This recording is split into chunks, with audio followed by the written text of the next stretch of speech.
যেখানে আলু কেটে নিয়েছি, এখানে হবে মশলা। মশলাগুলো রেডি করেছি। আদা রসুন, এখানে আছে আদা আর রসুন।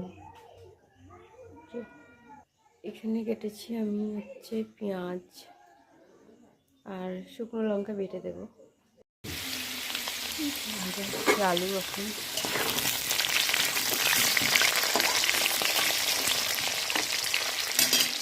আলু ভাজা।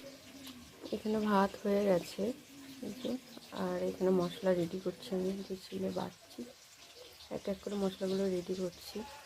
আদা রসুন পেঁয়াজ বাটা হয়েছে, আর এখন লঙ্কা বাটবো।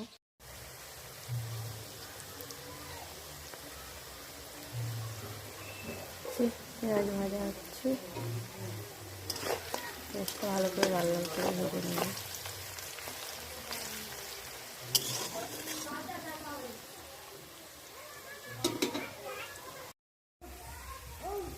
পেঁয়াজটা ভাজা হয়ে গেছে, পেঁয়াজটা এবার তুলে নেবো। তারপর মশলা কষবো। মশলা কষানো হচ্ছে, আর যে পেঁয়াজটা ভেজে রেখেছি এটা নামানোর আগে আগে দেখি।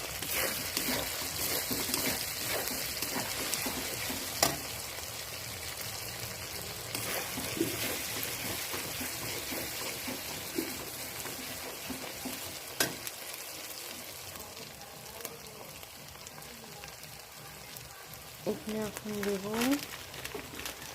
জিরে গুঁড়ো,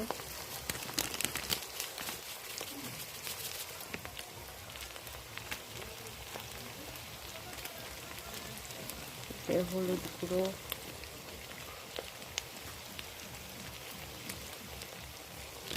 দিয়ে দেবো মিট মশলা,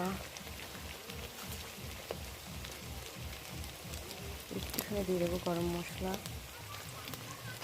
এটা ভালো করে কষাবো।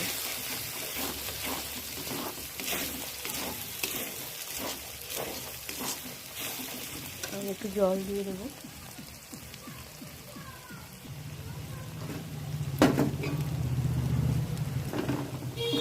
একটু জল দিয়ে মশলাটা ভালো করে কষাবো। মশলা জলই দিলাম।